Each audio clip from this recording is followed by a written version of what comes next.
Module 4, Part 2, The Harlem Renaissance.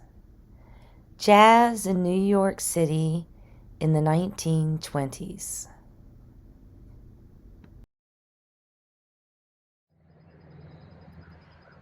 Hi, this time we're going to talk about life in New York in the 1920s for Module 4, Part 2, The Harlem Renaissance.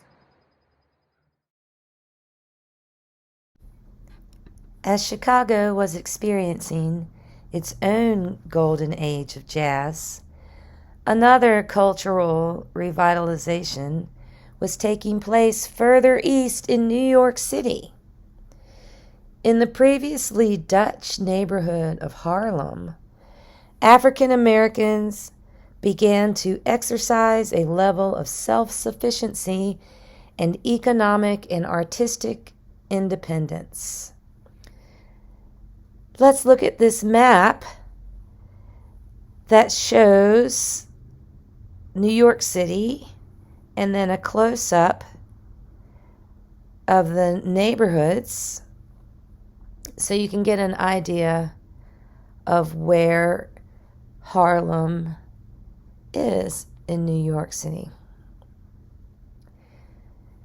The Harlem Renaissance was the result of both the influx of the Great Migration and longtime African American residents in Midtown Manhattan, who had become frustrated by their below-average living conditions.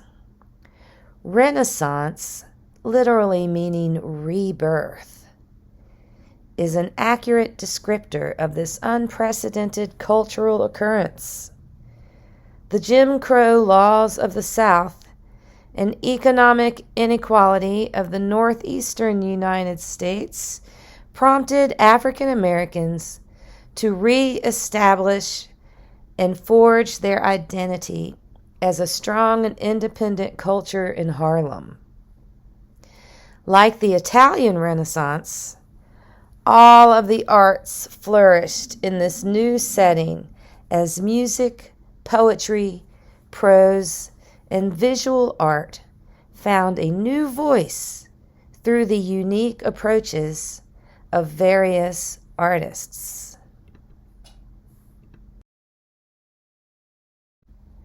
At the forefront of the Harlem Renaissance were the visual artists and the poets. So they were trying to forge a new life for the African American and define their new culture. And in the 1920s, with so much innovation and jazz being popular, they came up with some pretty brilliant ideas. They thought, what is free?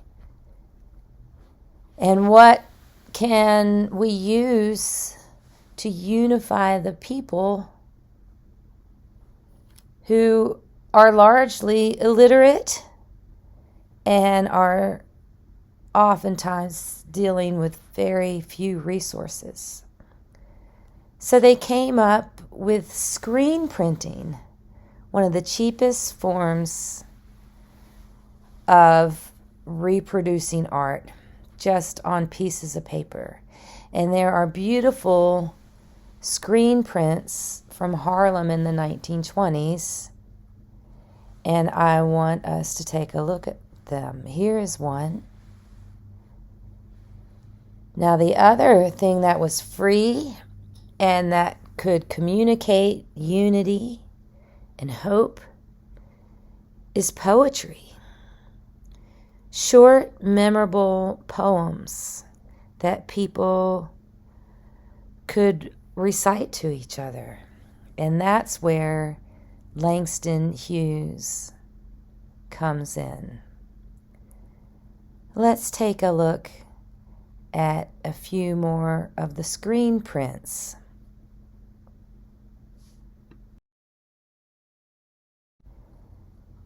A common theme in the art during the Harlem Renaissance was the roots of African traditions and the history of slavery.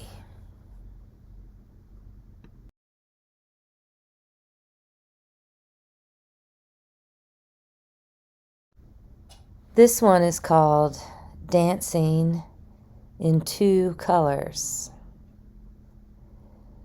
A lot of the screen prints only use two colors, maybe just one color, and the color black, because that was cheaper.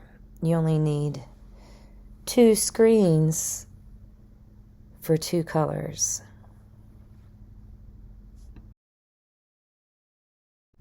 This screen print depicts an African mask.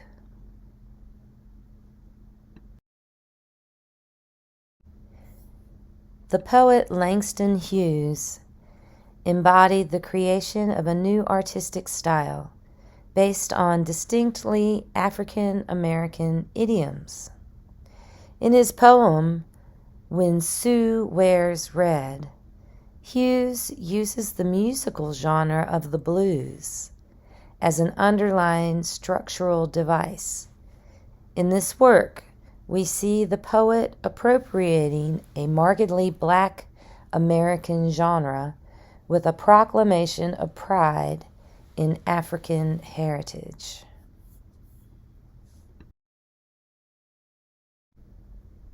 When Susanna Jones wears red, her face is like an ancient cameo, turned brown by the ages. Come with a blast of trumpets, Jesus, when Susanna Jones wears red. A queen from some time dead Egyptian night walks once again. Blow trumpets, Jesus, and the beauty of Susanna Jones in red burns in my heart, a love fire sharp like pain. Sweet silver trumpets, Jesus.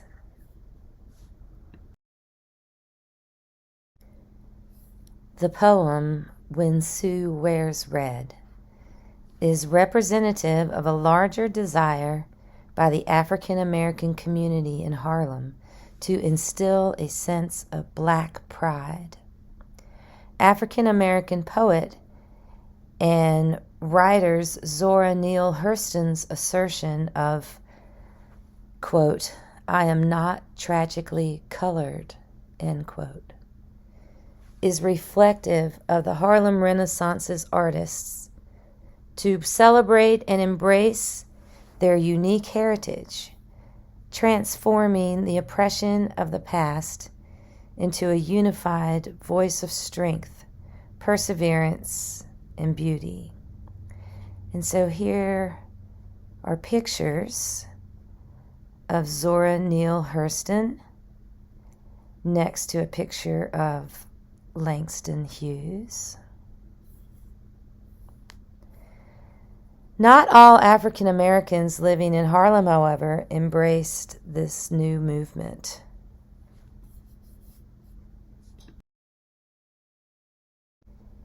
Here's a scene from the street in Harlem of young girls doing a dance in the streets.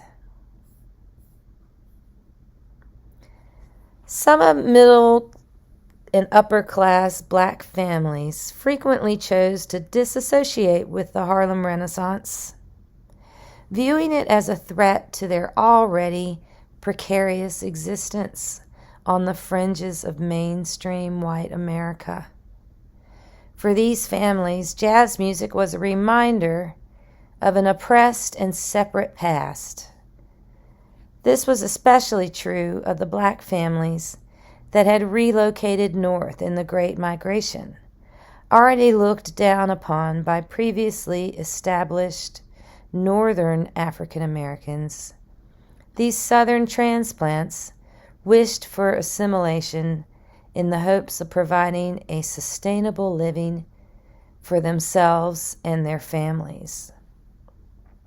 Another harsh reality belied the seemingly prosperous Renaissance: the high cost of living, coupled with the lower wages African American workers received in comparison to white workers, created an environment that was well below the standard of living. A lifestyle of poverty was pervasive in Harlem, as African Americans struggled to keep a roof over their heads. Out of this necessity, a new social setting arose, which would become a catalyst for the development of a unique jazz culture in the Harlem Renaissance. Before we talk about the music, let's hear a few more poems from Langston Hughes.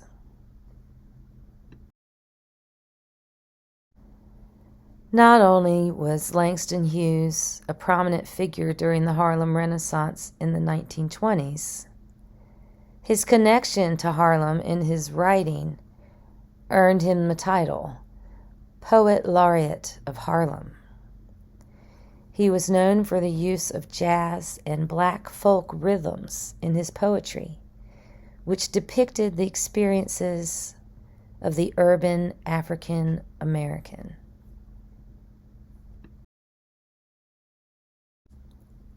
Misery.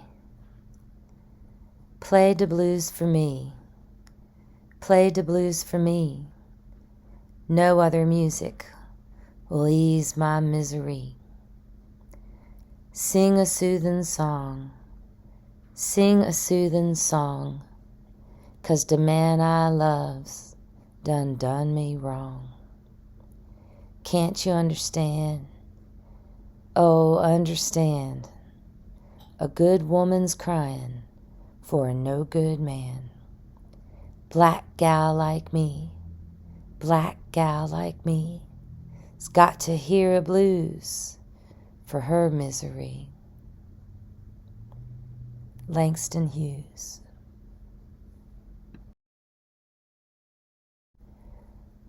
Motto. I play it cool and dig all jive. That's the reason I stay alive. My motto, as I live and learn, is dig and be dug in return.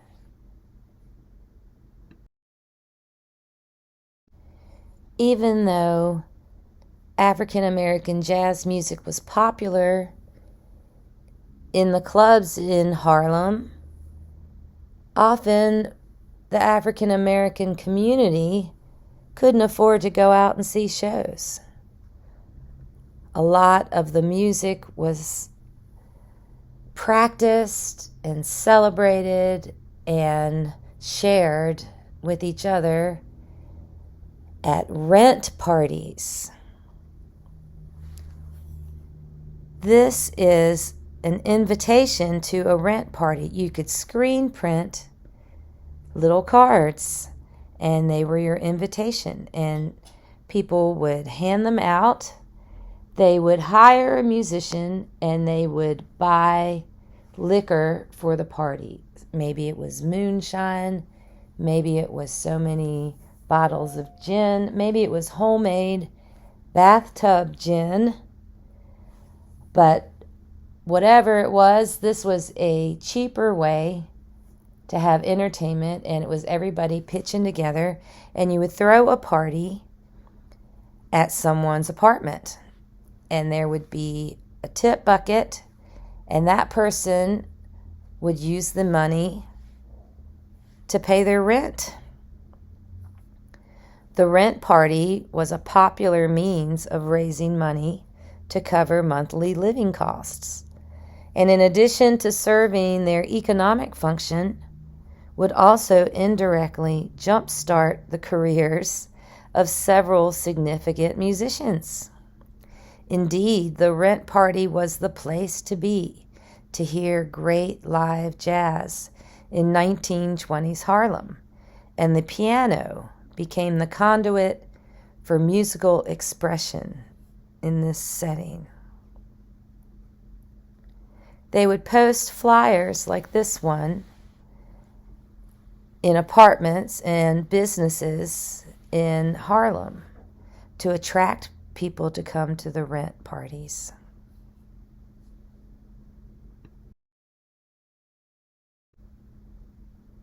Here is a screen print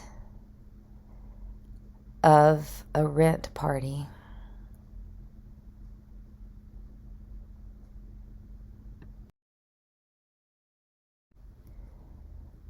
The music of the Harlem Renaissance was the stride piano players.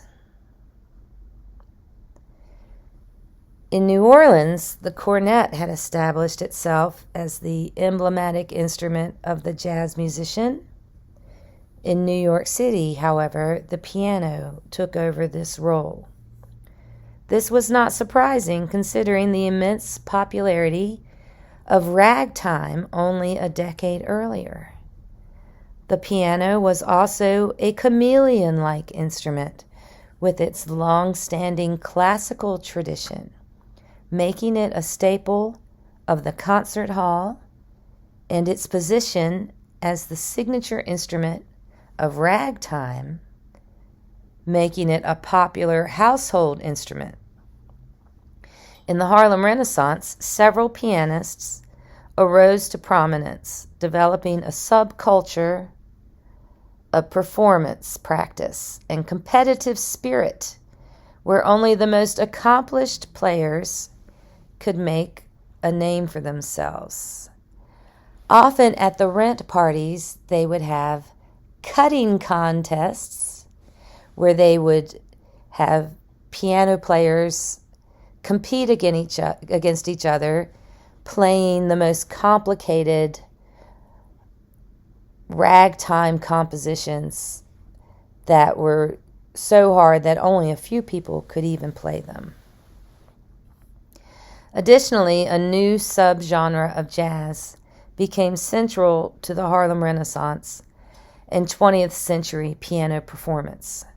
Stride piano exhibited two of the primary characteristics of ragtime: the wild striding intervals set to marching rhythm in the left hand, like the oompa, boom, boom, boom, and your hand will reach way down to the bass and then bounce it back. And for me, this is the beginning of rock and roll.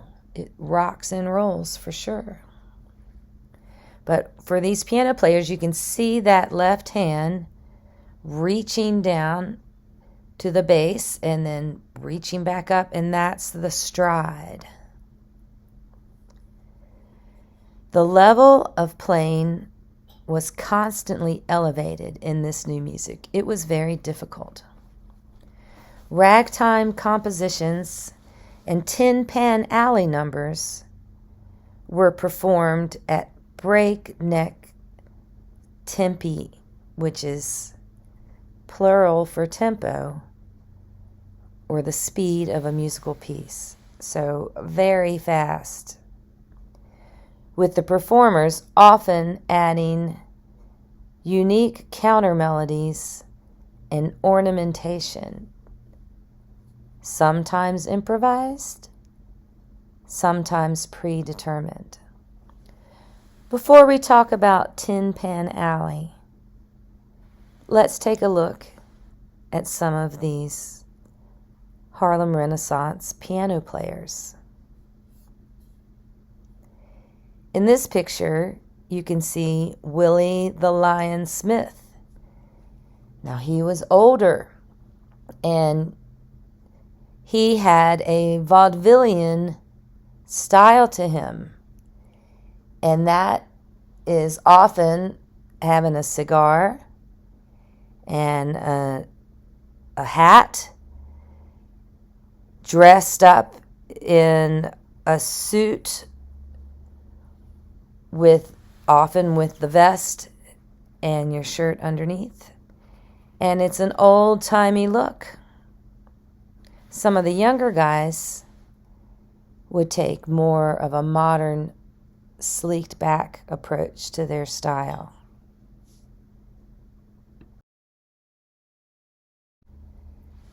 Like Fletcher Henderson. Fletcher Henderson was a young man in the 20s. He was a great jazz musician, playing the piano as a composer and arranger, and as a pioneering band leader. His famous songs included Wrappin' It Up, Wild Party, My Pretty Girl, and Sugarfoot Stomp. Earl Father Hines. Earl Father Hines, born in 1903, was a charismatic and notable American jazz band leader and stride pianist who was well known for his innovative style. His famous songs included Boogie Woogie on St. Louis Blues, Weatherbird, and Cavernism. We will hear more about Earl Hines when we talk about the 1930s and the big band era, because Earl had the most popular big band in Chicago, and he had a radio show that everyone listened to every week. Here's a couple more pictures of Earl Hines. James P. Johnson. Now, James P. Johnson did not become a band leader. He was a solo piano performer, and he wrote piano music. Born in 1894, died in 1955. A famous pianist who participated in the cutting contests, during which competing musicians tried to surpass or cut each other to create the best improvisations. The early jazz style was called stride piano. James P. Johnson was named the father of stride piano. As early as the 1910s, the teens, musicians were arriving from Charleston, South Carolina, and influencing the budding jazz scene in New York. There was a school in downtown Charleston for orphan boys, African American orphan boys, that they would take in off the streets. The teachers there were trained musicians, and they taught all the boys how to read music and to play instruments. So there's a scene and a sound coming from Charleston, South Carolina, in Harlem in the teens and 20s. Now that's where the Charleston Dance came from. It evolved out of an old plantation dance called the cakewalk. If you remember, Charleston is one of the earliest settlements in colonial American history, and there were slaves there pretty much from the beginning in the 1600s. They had islands there, so there were slaves confined to islands who were allowed to drum because they couldn't escape. And the music had the African roots preserved. These musicians that came out of Charleston, influencing the New York Harlem Renaissance, became the foundation of the jazz age. James P. Johnson recognized this. He composed the song, The Charleston, that the dance was done with. Charleston, Charleston, dun dun dun dun dun dun, bum bum, bum bum, bum bum bum, do do do do do do do do do. Hopefully you've listened to the Charleston already. His other famous composition, which is very difficult to play, is called Carolina Shout. Thomas Fats Waller lived from 1904 to 1943.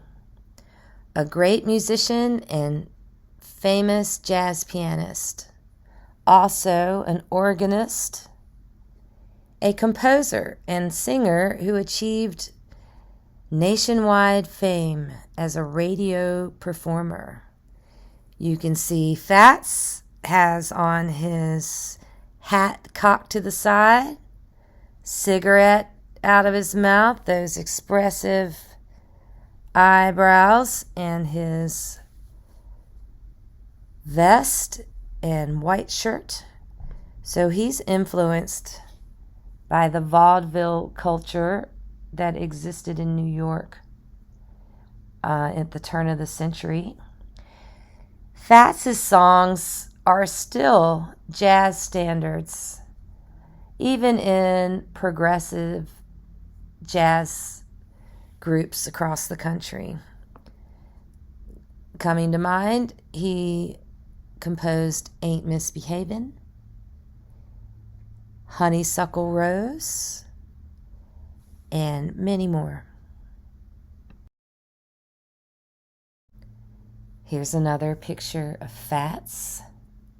He also was a movie star in the 30s. Now, if you remember, in the 1920s, the movies had no sound. The first movie with sound came out in 1929. But in the 30s, Fats made an appearance in some movies. They called him the mayor of Harlem. He wasn't really, but he loved his fans. He loved walking down the street and talking to everybody.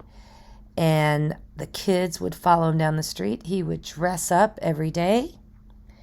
And he was very friendly and magnanimous and an incredible performer and entertainer. This is a picture of Tin Pan Alley. Now, Tin Pan Alley is around the corner from Broadway, where they had all the musicals in New York City. Nearby Harlem, where all the jazz clubs were. And Tin Pan Alley is where the music publishers worked. Now, this was pre-established because of the popular sheet music industry before the age of recording. So during the 20s, this is where the piano players and composers would work, cranking out hits for the Broadway musicals and printing up sheet music so that people could play them on their own pianos at home. And Fats Waller would come to Tin Pan Alley and try to sell his songs. He would write songs. These composers would write musicals, and they had their ear to the street, so to speak. They played music in clubs and lived in the scene, and they knew what was popular. So, of course, the alley is a whole alley, and they called it Tin Pan Alley. That's just the nickname because all the pianos banging away at the same time sounded like pots and pans making a racket. The Tin Pan Alley works, meaning the musical compositions, were especially a natural fit for the stride pianist, as they represented a localized product of the New York City music scene. This consortium of composers and music publishers, situated on West 28th Street in Manhattan, produced some of the most popular hits of the 1920s. Hitmakers like Irving Berlin and George Gershwin churned out a prolific body of musical works that would become the most well-known and loved songs of the time. Berlin's Blue Skies, Night and Day, God Bless America, and White Christmas represent just a few of his expansive body of songs, which would go on to become American popular standards. He wrote the song Blue Skies, and it was recorded by Josephine Baker. Josephine Baker, seen here, was a talented and popular artist who was not only a vocalist but a dancer, actress, and later a spy for the American French Allied forces during the Second World War. Josephine was from Midwest America, but left as a young woman to seek her fortune in Paris. Now, there was a hoppin' jazz scene in Paris in the 1920s. It really got started during World War I, when the American musicians were already starting to play jazz, and it was introduced to Europe. So Paris developed alongside of New York City, and everything that was put out in America was also popular in France. And jazz was popular all over the world in the 1920s. There were many African Americans who went to Paris to work as jazz musicians because the scene was so popular there. And that's why Josephine went over there and had an illustrious career. She was a dancer first, and she was an exotic dancer. She had a famous dance called the banana dance, where she just wore bananas. And if you haven't picked up on it already, part of the jazz scene was referencing these African roots. And the jazz musicians were playing it up for the white audiences because they reacted to it. And I've read interviews and listened to interviews of jazz musicians commenting about that, and they say, white people have a funny idea about our black culture, but they just gave them what they wanted. And in the early days, there were a lot of songs about life on the plantation or African dances and like the wild African living in nature. So Josephine is definitely part of that scene. Later, as she became a star on the screen, when they had talkies, she started her singing career.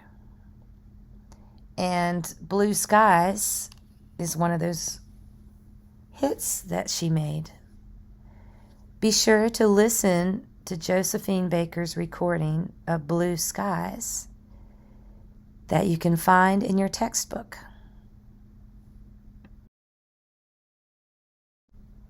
Here's a picture of Josephine Baker just being herself.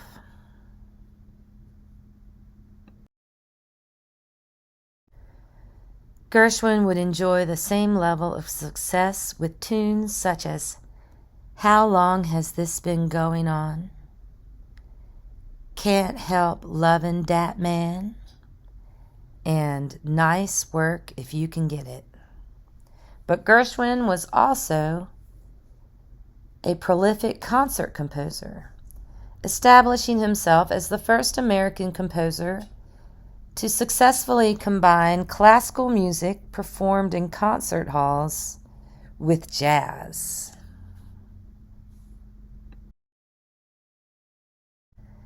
In 1924, the popular dance band leader Paul Whiteman commissioned Gershwin to compose Rhapsody in Blue, which would become one of the most famous works in the American concert repertoire.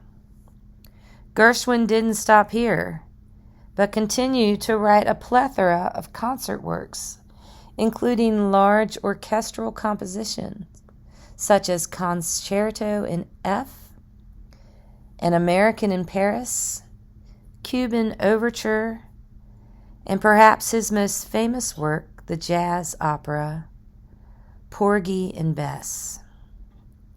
Gershwin's brilliant career was tragically ended when he died of a brain tumor in 1937 at 38 years of age.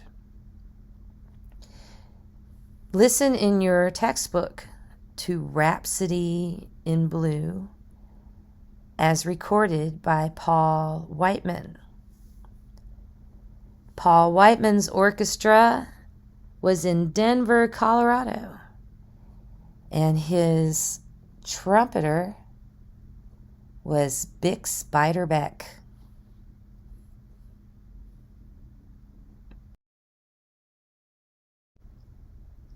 Here's a picture of Paul Whiteman's orchestra, and you can see Bix featured prominently with his trumpet right in the middle.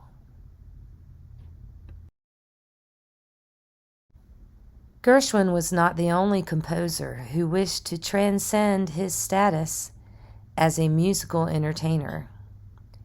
James P. Johnson, the father of stride piano, sought to escape the restrictions of the Harlem Rent Party and move into other artistic spheres.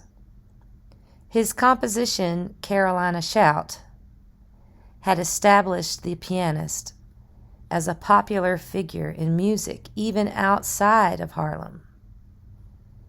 There's a listening link for Carolina Shout in your textbook. But Johnson demonstrated his abilities as a composer of concert works as well, writing a symphony called Harlem Symphony, a piano rhapsody, Yamacraw, and an opera, De Organizer, in addition to several other symphonic works. However, Johnson, like Scott Joplin before him, did not receive the respect or acknowledgement he wished for during his lifetime. The ethnocentrism directed towards African Americans in a predominantly white culture resulted in Johnson being rejected twice when he applied for the Guggenheim Fellowship. Johnson's second rejection occurred in 1942, the same year Gershwin's orchestral rendition of Rhapsody in Blue was published. These facts amplify the racial divide in America. Johnson, a brilliant performer and composer in the same vein as Gershwin, experienced constant rejection as Gershwin skyrocketed to stardom.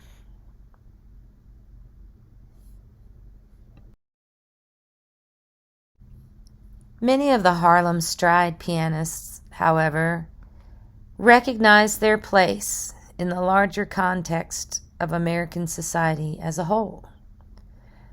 While they possess the technical capabilities of many white concert pianists during their lifetime, these black musicians realized they would be more successful carving out a unique niche in the underground rent party scene of Harlem. Thomas Fats Waller is a textbook example of the Harlem Stride pianist, embodying the ethos of entertainer meets virtuoso.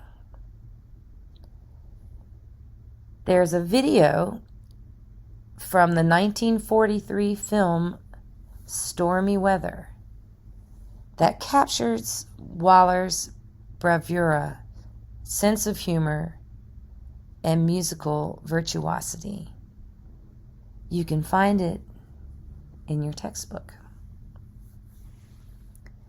An accomplished keyboardist, Waller began his playing career as an organist accompanying his father's Baptist sermons and silent movies at Harlem's Lincoln Theater. A prolific composer and recording artist, Waller wrote such famous jazz tunes as Honeysuckle Rose, Ain't Misbehavin', The Joint is Jumpin', and Jitterbug Waltz, and made over 500 recordings in his lifetime. Blending the best elements of the serious musician and the charismatic entertainer, Waller's dastardly grin and fun-loving demeanor established him as a poster child for not only the rent parties of Harlem, but the overall carefree and fabulous nature of the Roaring Twenties. On the right, we see one of the most accomplished of the stride pianists, and an artist that many scholars and musicians consider to not only be the greatest jazz pianist, but the greatest pianist of the 20th century. This is Art Tatum. Simply put, Tatum pushed the stride piano tradition to its limits. The partially blind pianist, he could only see with limited capability out of his right eye, demonstrated his prodigious musical talent from a very young age. At only 3, he was able to hammer out melodies on the piano he heard his mother sing at the family's church in Toledo, Ohio. Tatum received a robust classical training at the Toledo School of Music, but ultimately chose a career in jazz music due to the discrimination towards African Americans in classical music settings in the United States at the time. After establishing a name for himself as a pianist par excellence in his hometown, Tatum relocated to New York City in 1932, where he quickly became the talk of Harlem. In one famous instance of a piano battle with several prominent Harlem pianists, including Fats Waller and James P. Johnson, Tatum humiliated his opponents with a version of Tea for Two, which is likely very similar to this recording he made a year later that you can listen to in your textbook.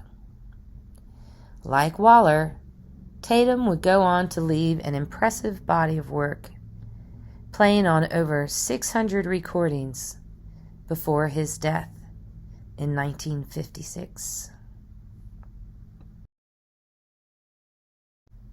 The story that sticks with me about Art Tatum was that he would hear the player piano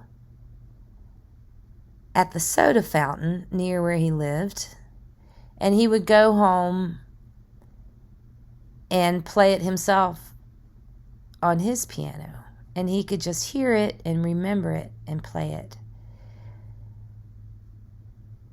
One day he heard a player piano piece that was for two players at once. Now, if you're not familiar with the player piano, here's a picture of one. It worked like a big wind-up music box. It was spring-loaded.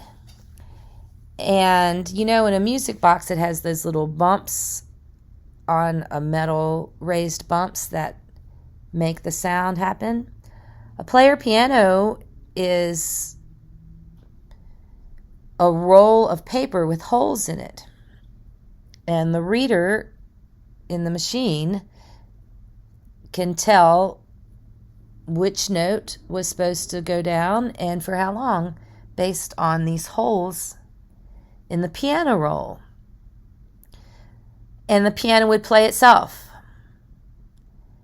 So you can watch the rolls go by and the keys all go down.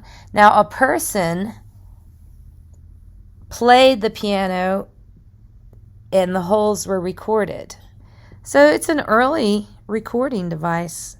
It sounds like a real person playing the piano because a real person made those decisions. So Art Tatum is listening to a piano roll that he didn't know was played by four hands. And he went home and figured it out with his two hands. The Duke begins his reign. The most famous musician of this era, and the one who would have the longest lasting career and greatest influence, was Duke Ellington. Often simply referred to as Duke, Ellington achieved what few have in the history of 20th century music. He gained the admiration and respect of musicians in both the jazz and the concert world, and was lauded as a musical giant by music scholars and composers in America's greatest musical institutions. The prominent American classical composer Percy Grainger validated Duke Ellington's status as a leading figure in American music in 1932, inviting the jazz musician and composer to be a guest artist and lecturer at New York University. Grainger opened the lecture with his proclamation of Ellington as one of the three greatest composers who ever lived, comparing him to his contemporary Delius and the legendary composer J.S. Bach. Grainger's praise was not surprising when one considers Ellington's major accomplishments. The old saying goes, you can't be everything to everyone, but Duke certainly came close.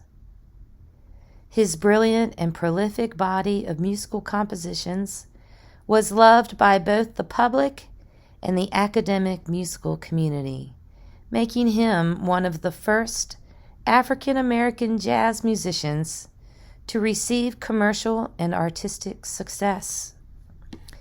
He is also significant as being the only major jazz musician who lived through all the major developmental periods of jazz, from his early days emulating the New Orleans sound with the Washingtonians, to his experiments with funk and R&B music in the early 1970s. Duke was the Mozart of jazz, a consummate artist and genius composer who constantly broke new musical ground. He was also a supreme entertainer and charismatic public figure who could be the life of the party and get an entire club dancing. Duke's title was well earned, as he produced a diverse and enormous oeuvre of thousands of musical compositions. His real name was Edward Kennedy Ellington, and he was born in 1899 in Washington, D.C. His eventual title as Duke seems all the more fitting when one looks at the composer's childhood. Ellington's father was a butler, and his mother came from a prestigious background. Her father was a police captain. Education played an important role in Ellington's development, and music was considered a significant part of the young man's development.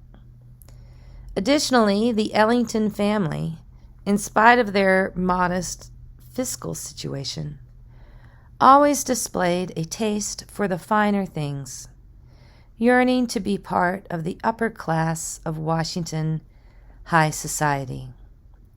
Duke once stated that his father acted as though he had money, whether he had it or not.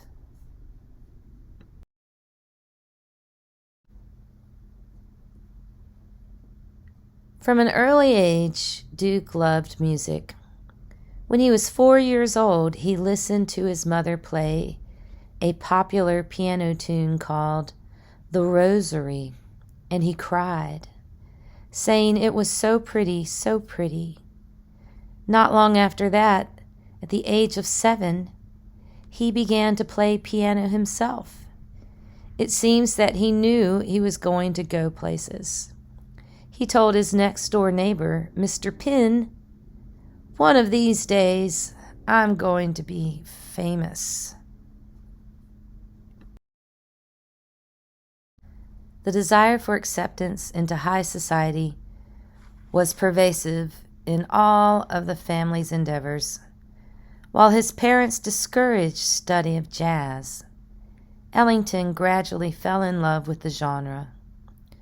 Duke spent his formative years combining his classical music training with rote learning of blues and ragtime numbers at the piano, fervidly studying James P. Johnson's Carolina Shout, and even performing it for Johnson when the respected pianist and composer visited D.C.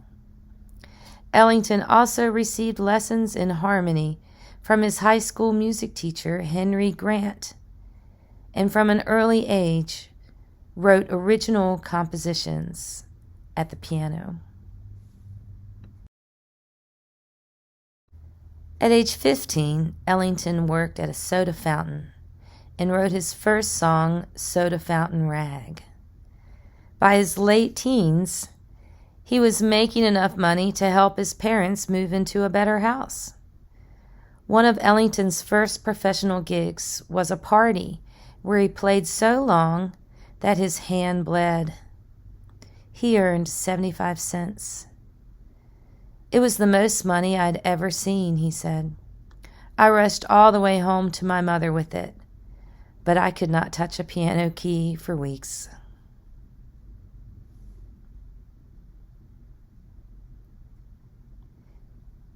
Here is an old-timey soda fountain.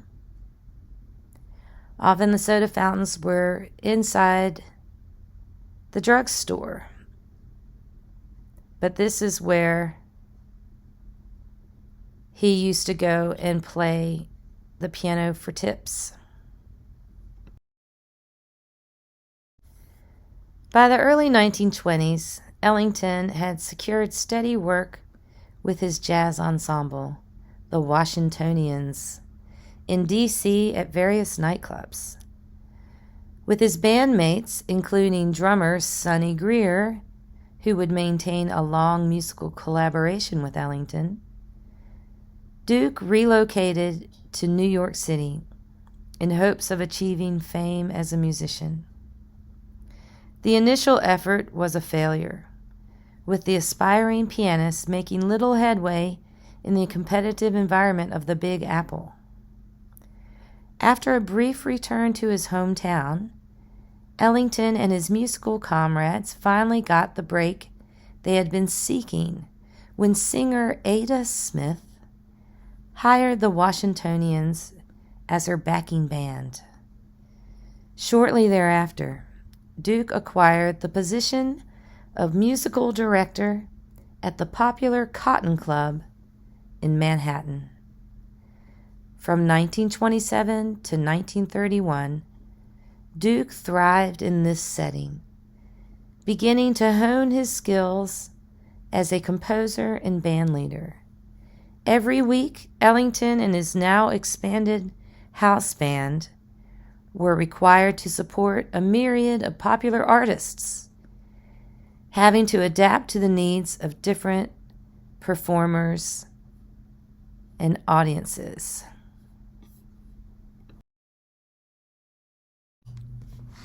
Duke was in charge of everything at the Cotton Club. He hired all the dancers. He made all the artistic decisions. However, he was remembered best for the distinctive approach he had in arranging for his ensemble. One of Ellington's greatest skills as a bandleader was his ability to bring out the best qualities of each of his musicians. Clarinetist Barney Biggard, who joined Ellington's ensemble in 1927, noted how Duke studied his men, adding, "If he wrote anything for you, it fit like a glove." Ellington's orchestral concept of his big band, where each performer offered a different element to a musical performance, is manifested in the composer's works. Duke played into the musicians' strengths by featuring their best attributes in his writing. Each musician in the Ellington band, a unique voice, acted as a conduit for Ellington's diverse musical ideas. One can hear Duke's self-proclaimed skill as the world's greatest listener in his 1926 recording of East St. Louis Toodaloo.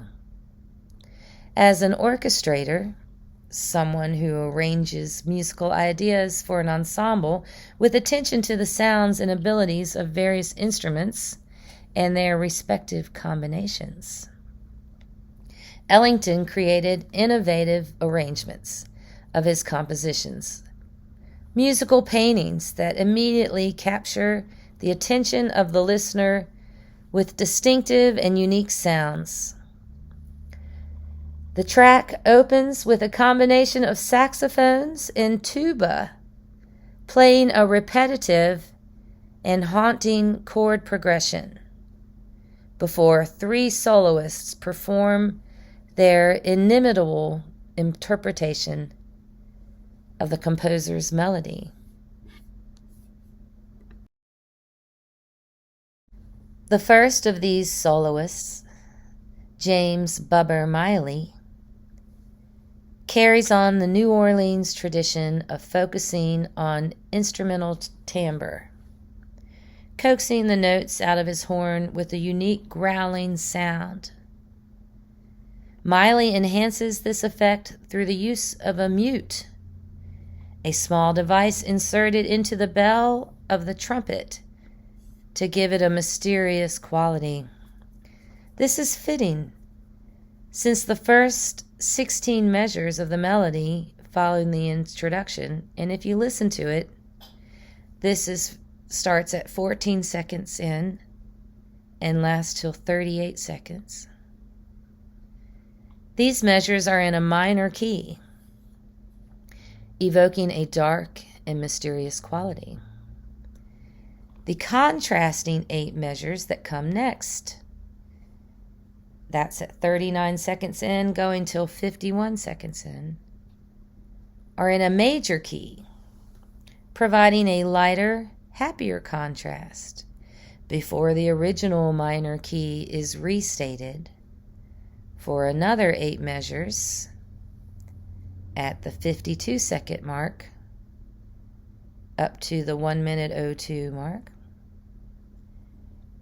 This contrast between major and minor keys, which represents a contrast between sadder, darker sections and a happier, lighter section, is a musical device Ellington would use frequently throughout his career.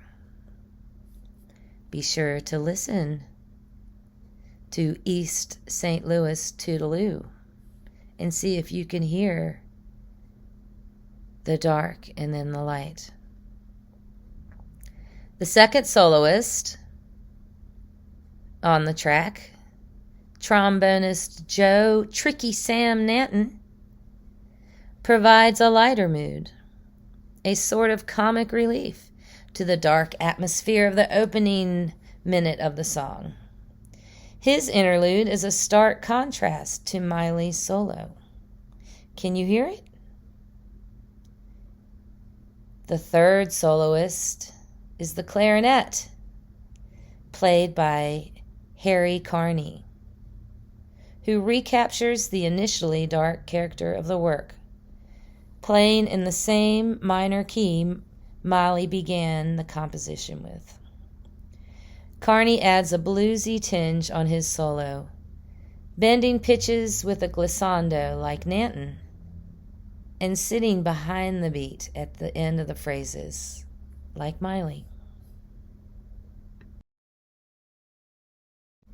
Here's a picture of the famous Cotton Club in Harlem in New York City in 1923.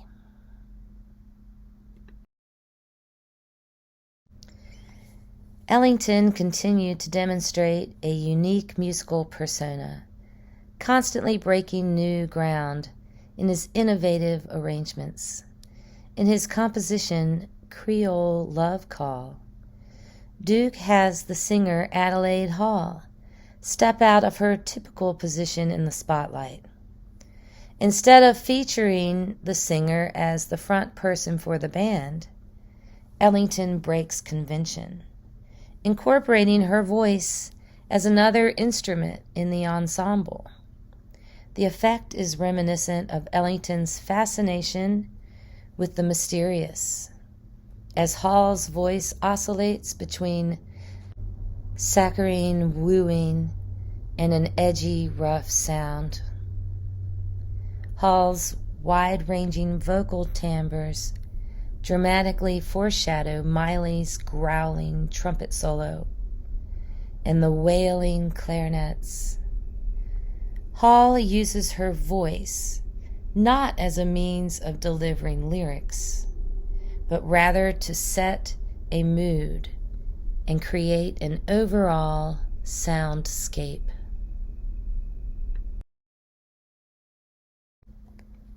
One of Duke Ellington's most mature and well-known compositions from this era is his Black and Tan Fantasy.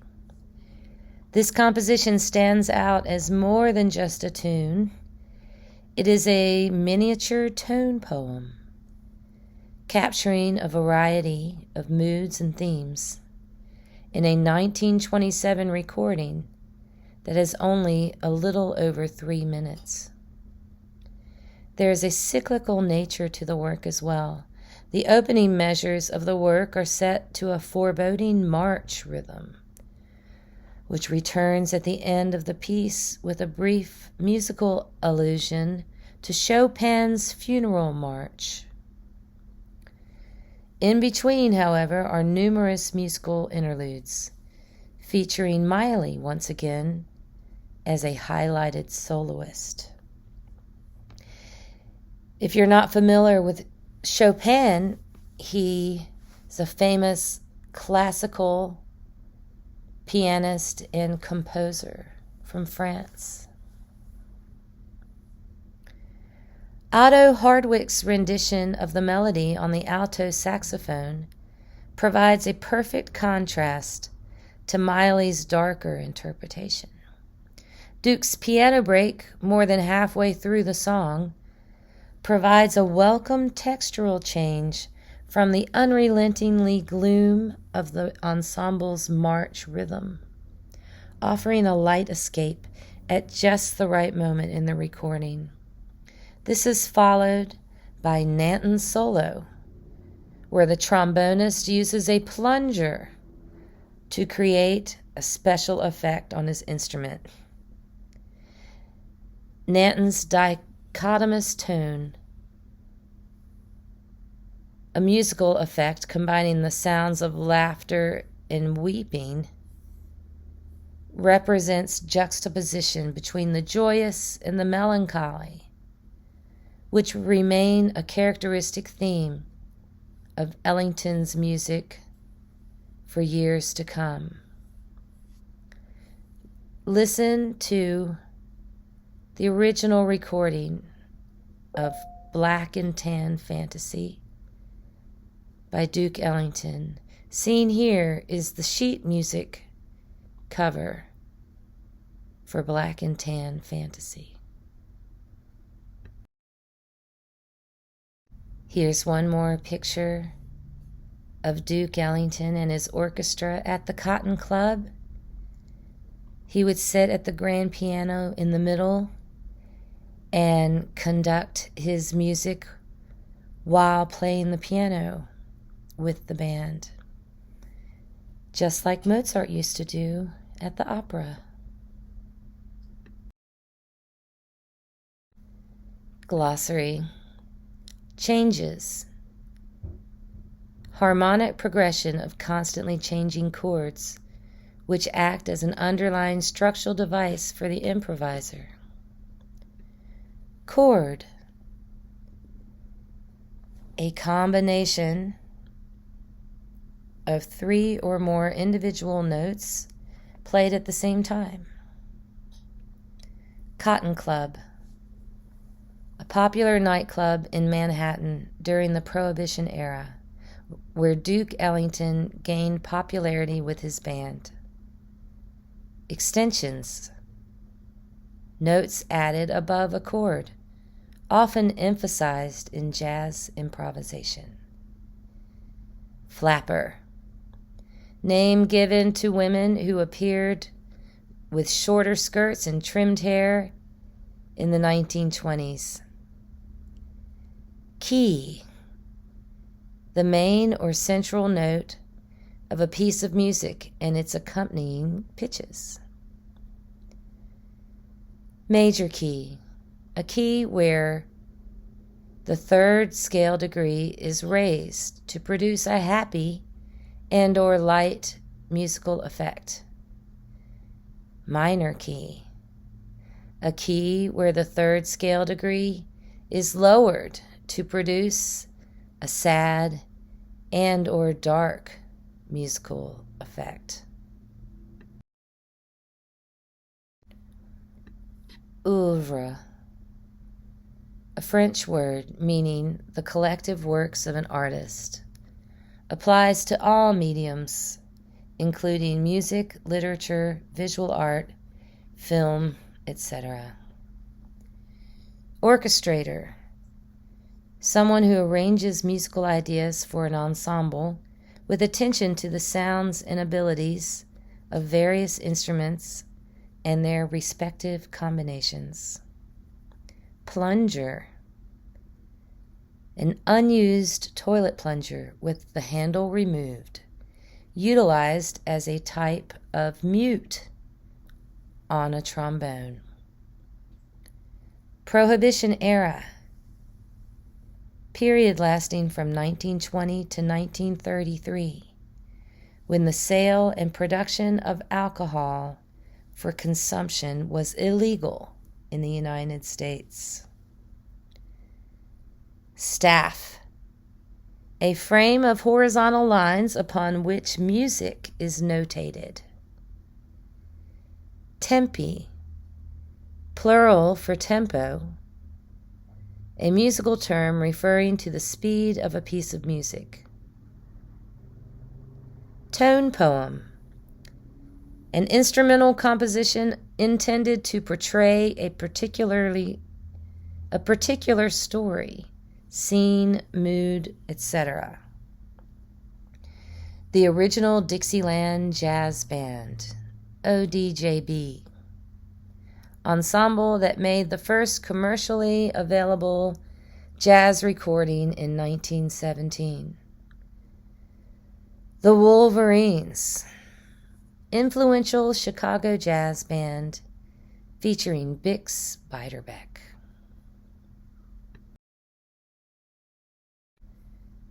Significant people: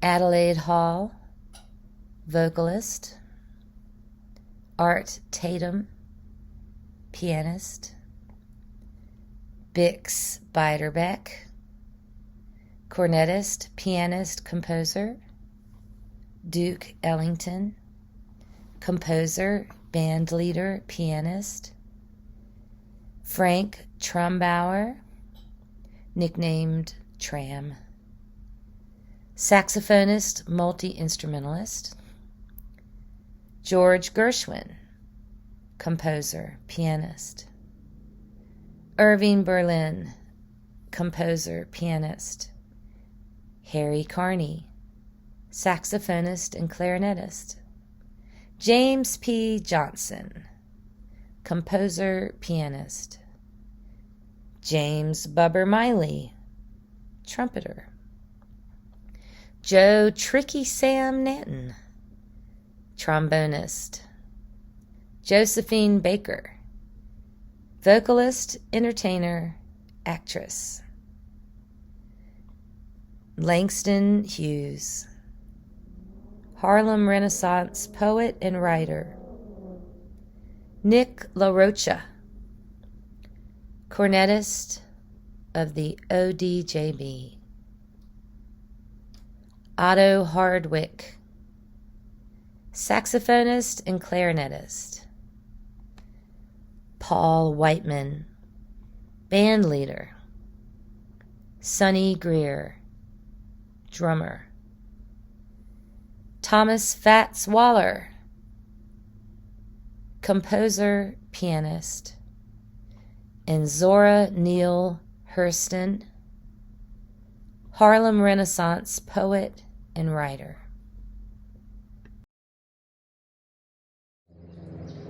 Thanks for watching, everybody.